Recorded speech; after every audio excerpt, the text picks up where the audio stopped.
Good morning friends, मैं हूं आपका दोस्त संदीप सैनी और आप देख रहे हो इंडस्ट्रियल एक्सपर्ट। दोस्तों, आज का हमारा टॉपिक है एमसीबी ट्रिप कर्व क्या है और हमें अलग अलग ट्रिप कर्व की रिक्वायरमेंट क्यों पड़ती है। वैसे आपको ये बात पता होनी चाहिए, ट्रिप कर्व फायर सेफ्टी से रिलेटेड है और फायर सेफ्टी के रिलेटेड सभी testing and standard underwriter laboratory की टर्म एंड कंडीशन से मैच होने चाहिए। अगर आपको अंडरराइटर लेबोरेटरीज के रिलेटेड और भी इन्फॉर्मेशन चाहिए तो आप मेरी UL listed versus UL recognised के रिलेटेड वीडियो जरूर देख सकते हो। उसमें आपको यूएल के रिलेटेड काफ़ी इन्फॉर्मेशन मिल जाएगी। दोस्तों, electrical overload, short circuit, ground fault, lighting storm या फिर अचानक से इलेक्ट्रिकल सर्ज आने के कारण हमारे इलेक्ट्रिकल इक्विपमेंट डैमेज हो सकते हैं, आग लग सकती है या फिर कोई पर्सनल इंजरी भी हो सकती है। इन सभी मिसहैपनिंग से बचने के लिए हम अपने इलेक्ट्रिकल सर्किट में प्रोटेक्शन डिवाइस यूज करते हैं ताकि जो बिना कोई नुकसान हुए ये डिवाइस पावर को सर्किट से कट ऑफ कर दे। तो ऐसे केस में हमारे प्रोटेक्शन डिवाइस कब और कैसे बिहेव करते हैं उसको समझने के लिए हमें ग्राफ की हेल्प लेनी पड़ती है और टेक्निकली उसी ग्राफ को ट्रिप कर्व भी बोलते हैं। दोस्तों, हमारी इंडस्ट्री के लिए बहुत सारे सर्किट प्रोटेक्शन डिवाइस आते हैं जैसे कि fuses, MCB, MCCB, MPCB, overload relay, electronic fuse और एसीबी। मगर हम अपनी आज की वीडियो में सिर्फ एमसीबी ट्रिप कर्व की बात करेंगे, जैसे कि आप डायग्राम में देख सकते हो, जिसमें एमसीबी ट्रिप कर्व को हम टाइम करंट कर्व भी कहते हैं। टाइम एंड करंट दोनों को दो अलग अलग सेक्शन वाइज डिवाइड किया है। एक है ओवरलोड सेक्शन और दूसरा है short circuit section. Overload section हमें बताता है कि कितना टाइम लगेगा सर्किट को ब्रेक करने में ओवरलोड के केस में, और शॉर्ट सर्किट सेक्शन हमें बताता है किस लेवल के करंट पे बिना सोचे हमारा एमसीबी सर्किट को ट्रिप करवा देगा। अब बात करते हैं कि हमें अलग अलग टाइप के ट्रिप कर्व की जरूरत क्यों पड़ती है। दोस्तों, हम सर्किट ब्रेकर को इसलिए यूज करते हैं ताकि जब भी कोई फॉल्ट है हमारे इलेक्ट्रिकल सर्किट में तो वो ट्रिप कर जाए और कोई नुकसान ना हो, लेकिन इतनी फास्ट भी ना हो जो हमारे सर्किट के लिए जरूरी भी नहीं था, जिसको हम न्यूसेंस ट्रिपिंग भी बोलते हैं। तो न्यूसेंस ट्रिपिंग से बचने के लिए हमें ऐसे सर्किट ब्रेकर को चूज करना होगा जो इंडस करंट के केस में ट्रिप ना करे। तो अब आप सोच रहे होंगे इंडस करंट होता क्या है और ये दिखता कैसा है। तो एग्जाम्पल के लिए आपको मैं बता दूं, जब भी आप अपने घरों में कोई मोटर ऑन करते हो जैसे कि वैक्यूम, ड्राई क्लीनर, तो आपके घरों की लाइट डिम जरूर होती होगी। ये इसलिए होता है क्योंकि जब भी मोटर ऑन होती है तो वो स्टार्टिंग टाइम में कुछ सेकंड्स के लिए अपने रेटेड करंट से 3 से 5 गुना एम्पेयर ड्रॉ करती है। जैसे कि आप डायग्राम में देख सकते हो, जैसे ही हमने मोटर को स्टार्ट किया तो शुरू में तो करंट 30 एम्पेयर तक गया, लेकिन कुछ सेकंड में डाउन आ गया। यही रीज़न है कि हमें डिफरेंट ट्रिप कर्व की जरूरत पड़ती है अलग अलग नेचर के लोड के लिए। अगर तो आपने कोई ऐसा सर्किट ब्रेकर चूज कर लिया जो ओवर करंट के अगेंस्ट जल्दी ट्रिप हो जाए तो आप बार बार न्यूसेंस ट्रिपिंग फेस करोगे, और अगर आपने ऐसा सर्किट ब्रेकर चूज कर लिया जो लेट ट्रिप हो, ऐसे केस में आपकी मशीन या फिर केबल डैमेज हो जाएगी। तो सही सर्किट ब्रेकर की सिलेक्शन करने के लिए हमें कर्व ग्राफ को समझने की जरूरत है। मोस्टली हमारी इंडस्ट्री में B curve, C curve, D curve ही यूज होते हैं, लेकिन कुछ स्पेशल एप्लीकेशन के लिए जेड कर्व और के कर्व भी यूज होते हैं। तो दोस्तों, इन सभी कर्व को समझने के लिए सबसे पहले इस चार्ट को समझते हैं। यहाँ पे एक्स एक्सिस रिप्रेजेंट करती है जितने एम्पेयर का हमारा एमसीबी होगा उसको इन से मल्टीप्लाई करके जो वैल्यू आएगी, मतलब अगर हमारा एमसीबी 10 एम्पेयर का है और हम यहाँ पे इस वाली 2 की वैल्यू से मल्टीप्लाई करेंगे तो वैल्यू आती है 20। मतलब कहने का यहाँ पे जो आप 2 की वैल्यू देख रहे हो इसको हम 20 एम्पेयर मानकर चलेंगे।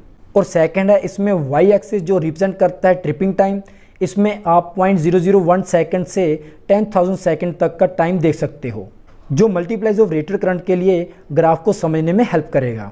तो दोस्तों, आप यहाँ पे नेक्स्ट डायग्राम देख सकते हो जिसमें 3 मेजर कंपोनेंट आपको देखने को मिलेंगे। फर्स्ट है थर्मल ट्रिप कर्व या फिर थर्मल ट्रिप यूनिट। जैसे कि आप ग्राफ में ये वाला पोर्शन देख रहे हो जिसको हम थर्मल ट्रिप कर्व बोलते हैं। ये वाला एरिया रिलेट करता है बाईमेटल एलिमेंट से जो एमसीबी में ट्रिपिंग के लिए यूज किया जाता है जब ओवर करंट हो। ओवर करंट के कारण बाईमेटल एलिमेंट बैंड होना शुरू होता है, जिसके कारण ये ट्रिप बार को खींचता है और ब्रेकर कॉन्टैक्ट ओपन हो जाता है। और जो टाइम बाईमेटल को बैंड होने के लिए चाहिए वो इन्वर्सली प्रोपोर्शनल होता है करंट के। मतलब जितना ज़्यादा करंट होगा उतना कम टाइम लगेगा बाईमेटल को हीट होने में या फिर ब्रेकर कॉन्टैक्ट को ओपन होने में। और ये वाले ग्राफ के एरिया को बाईमेटेलिक स्ट्रिप की ट्रिप कर्व बोलते हैं, जो स्लोअर ओवर करंट को अलाउ करता है इंडस करंट या फिर स्टार्टअप करंट के लिए। सेकंड है मैग्नेटिक ट्रिप यूनिट। ये वाला जो पोर्शन है ये रिलेट करता है मैग्नेटिक ट्रिप यूनिट के साथ, और ये इलेक्ट्रोमैग्नेट और आर्मेचर से बना होता है। जब भी कोई शॉर्ट सर्किट होगा और जब हाई मैग्नीट्यूड वाला करंट कॉइल से पास होगा तो मैग्नेटिक फील्ड बनेगा, और ये मैग्नेटिक फील्ड मूवेबल आर्मेचर को फिक्स्ड आर्मेचर की तरफ खींचेगा, जिससे ब्रेकर कॉन्टैक्ट ओपन हो जाएगा। ग्राफ में ये वाला पोर्शन कॉइल का या फिर सोलेनोइड का ट्रिप कर्व एरिया है। जैसे कि शॉर्ट सर्किट के केस में तो ये क्विकली ट्रिप होना चाहिए। दोस्तों अभी हमने थर्मल ट्रिप कर्व या फिर थर्मल ट्रिप यूनिट के साथ साथ मैग्नेटिक ट्रिप कर्व या फिर मैग्नेटिक ट्रिप यूनिट के बारे में काफ़ी ब्रीफली समझा, लेकिन दोनों के सिवा एक और ट्रिप कर्व होती है जिसे हम आइडियल ट्रिप कर्व कहते हैं। ये कर्व हमें ये शो करती है कि इस पॉइंट पे हमारा ब्रेकर ट्रिप होना चाहिए बायमेटेलिक स्ट्रिप के केस में, लेकिन बायमेटेलिक स्ट्रिप डिपेंड होती है हीट पे, मतलब वो जितनी जल्दी हीट होगी उतनी जल्दी एमसीबी को ट्रिप करवाएगी। मगर हम अपने एमसीबी को कैसे टेम्परेचर के एरिया में इंस्टॉल करते हैं ये हमें नहीं पता होता। कुछ एरिया में टेम्परेचर 20 डिग्री भी हो सकता है तो कुछ एरिया में टेम्परेचर 50 डिग्री भी हो सकता है। तो ये जो डिफरेंस टेम्परेचर में हमें देखने को मिलता है इसका हमारे बायमेटेलिक स्ट्रिप के ट्रिप होने पे भी इफेक्ट पड़ता है। तो इसीलिए हम सही नहीं कह सकते कि हमारा बायमेटेलिक स्ट्रिप आइडियल ट्रिप कर्व पे ही ट्रिप करेगा।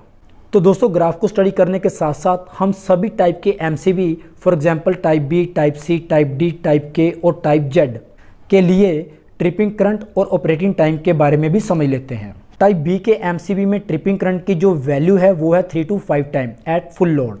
मतलब अगर हमारा एमसीबी 10 एम्पेयर का है तो जैसे ही उससे 30 to 50 एम्पेयर गुजरने शुरू होंगे तो वो 0.04 से 13 सेकंड के बीच में कभी भी ट्रिप कर सकता है। सेम ऐसे ही टाइप सी के लिए ट्रिपिंग करंट की वैल्यू 5 to 10 टाइम है फुल लोड के लिए और ऑपरेटिंग टाइम है 0.04 से 5 सेकंड। टाइप डी के लिए 10 to 20 टाइम्स और ऑपरेटिंग टाइम 0.04 से 3 सेकंड है।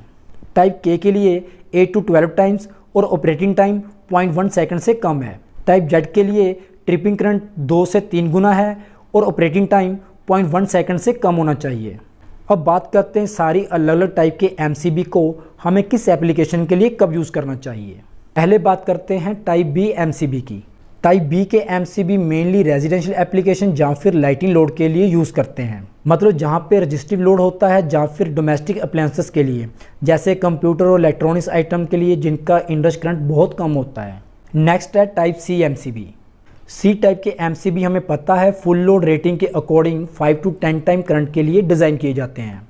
तो इस मॉडल को हम इंडस्ट्रियल या फिर कमर्शियल यूज़ के लिए भी यूज़ करते हैं, क्योंकि यहाँ पे ज़्यादातर इंडक्टिव लोड होता है, फॉर एग्जांपल इंडक्शन मोटर। ऐसी एप्लीकेशन जहाँ पे स्मॉल ट्रांसफार्मर यूज़ होते हैं, कंट्रोल सर्किट, कॉइल या फिर लाइटिंग लोड के लिए। अब आपके मन में ये सवाल आएगा कि लाइटिंग लोड के लिए हम बी टाइप एमसीबी यूज़ कर रहे थे, तो अब सी टाइप एमसीबी में लाइटिंग लोड क्यों कनेक्ट करेंगे। तो दोस्तों आपको बता दूं, घरों में हम एक एमसीबी पे स्मॉल साइज की लाइट एक या फिर 2 ही यूज़ करते हैं, बट इंडस्ट्री में ऐसा नहीं होता। वहाँ पे एक एमसीबी पे ज़्यादा कैपेसिटी वाली या फिर कम कैपेसिटी वाली बहुत सी लाइट ऑपरेट होती हैं। तो ऐसे केस में अगर हम बी कर्व का एमसीबी यूज़ करेंगे तो वो अननेसेसरी ट्रिप होता रहेगा। नेक्स्ट है टाइप डी एमसीबी। ये वाला एमसीबी हम वहाँ पे यूज़ करते हैं जहाँ पे इंडस करंट बहुत हायर होता है, for example transformer, X ray machine या फिर बड़ी बड़ी मोटर को वाइंडिंग करने वाली मशीन्स। ऐसे हाई इंडस करंट या फिर शॉर्ट सर्किट करंट के केस में डी कर्व वाला एमसीबी ज़्यादा सूटेबल रहता है। दोस्तों फोर्थ है के टाइप एमसीबी। के टाइप एमसीबी वहाँ पे यूज़ होता है जहाँ पे इंडक्टिव लोड और मोटर का इंडस करंट बहुत ज़्यादा होता है। यहाँ पे एक बात याद रखना, के टाइप और डी टाइप एमसीबी को डिज़ाइन तो हैवी इंडस करंट जैसे लोड को झेलने के लिए किया जाता है, लेकिन के टाइप और डी टाइप एमसीबी को चूज़ करते हुए इसकी कर्व चार्ट को एक बार चेक कर लेना, क्योंकि दोनों की ऑपरेटिंग करंट की वैल्यू में डिफरेंस है और ऑपरेटिंग टाइम में भी डिफरेंस है। आपका लोड जितना सेंसिटिव होगा उसी के अकॉर्डिंग आपको सिलेक्शन करनी होगी। नेक्स्ट है type Z MCB. Z type के एमसीबी बहुत सेंसिटिव होते हैं, ये सिर्फ डबल या फिर ट्रिपल करंट होने में ही ब्रेकर को ट्रिप करवा देंगे।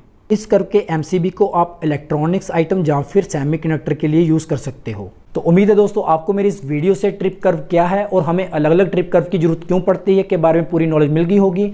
अगर आपको मेरी वीडियो अच्छी लगती है प्लीज़ लाइक एंड शेयर कीजिए और मेरी नई वीडियो का नोटिफिकेशन पाने के लिए प्लीज़ मेरे चैनल को सब्सक्राइब कीजिए। Thank you.